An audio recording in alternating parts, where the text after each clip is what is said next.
Sindisiwe Seboka, spokesperson for the Investigative Directorate. Sindisiwe, as I understand it, first things first, good evening, welcome to the program. 2 applications is what you've brought forward. Let's begin with the first and then details on the second and what they each intend to do. So essentially it's 2 separate applications which we've brought. However, they all emanate from the same group of persons.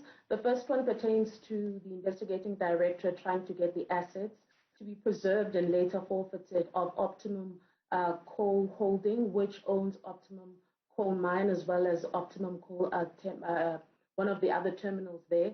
So this particular purchase, we are saying, was bought through proceeds of crime. Tegeta, a company that bought Optimum Coal Holdings, we're saying used 2.1 billion of money that was laundered from the state through various means, also going as far as using one of the state-owned entities, Eskom, to get an advance prepayment on coal in order to be able to purchase this particular mine. So what we're saying to court next year when we go in March, on the 8th of March, we're saying that this particular asset should be preserved because and later forfeited because you cannot benefit from proceeds of crime. And then the second one pertains to Templar. So Templar Capital is a company that we're saying used some of the funds that it also got through ill-gotten gain in order to contribute for the purchasing of Optimum Coal Holding, which owns Optimum Coal Mine.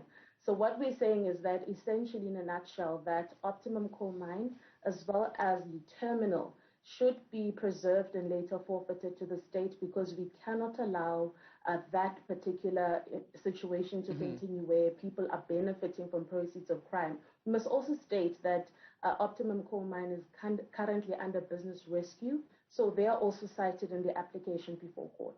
So what you're basically trying to do here is recover funds, proceeds of crime, as you'd put it. How much are we talking about?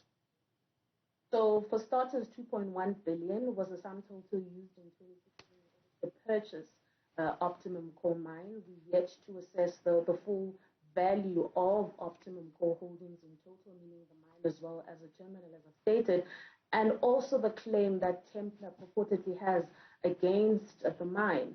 So we're saying that that 2.1 billion has definitely grown in terms of the assets that are held by the holding company of Optimum Coal Holdings. So we're saying that amount of money needs to be forfeited to the state, or that the mine needs to be sold to the highest bidder for starters, and then so that the operation there at the mine can actually begin in earnest and properly in order to revive that mine so that workers can keep their jobs. And in terms of people being held accountable, are you also going to be dealing with that at any point, holding individuals accountable for involvement in these transactions? For starters, one of the persons who we believe was actually involved in the chipping in order to buy the mine, the ill-gotten gain, Mr. Kubentheren Moodley, we've already arrested him in October when he was boarding a flight to Dubai. He is currently out on bail, but he's back at the Palm Beach Specialized Crimes Court next year in February. To basically continue with that particular matter. We also have a restraint against his assets, his company's assets, Albertine Limited, for 230 million for their role in both this particular transaction and that in Transnet.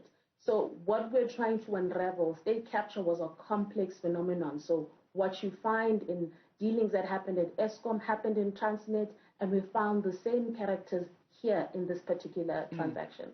The big name, of course, is that of the Gupta family. As things stand, they're still abroad. I know efforts were being made to extradite them. How anxious are you, if at all, about the probability that you may not even be able to ever secure their physical presence in South Africa to answer to any sort of charges?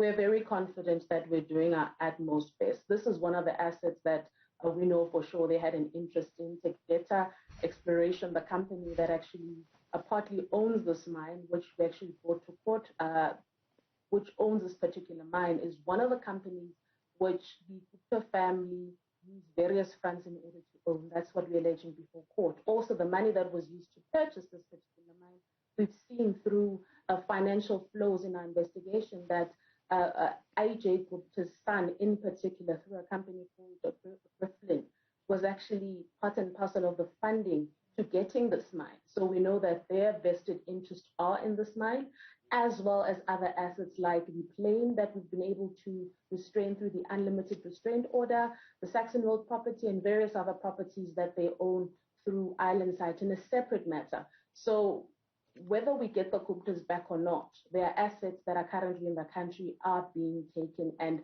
we have applied to court now, hoping that they'll hear us out next year and decide favorably towards our application. Final question then on the Guptas. I know there's a broader process to try and secure the extradition, especially of the brothers. Any news yet as far as the Investigative Directorate and the broader prosecuting authority framework about when that is likely to happen?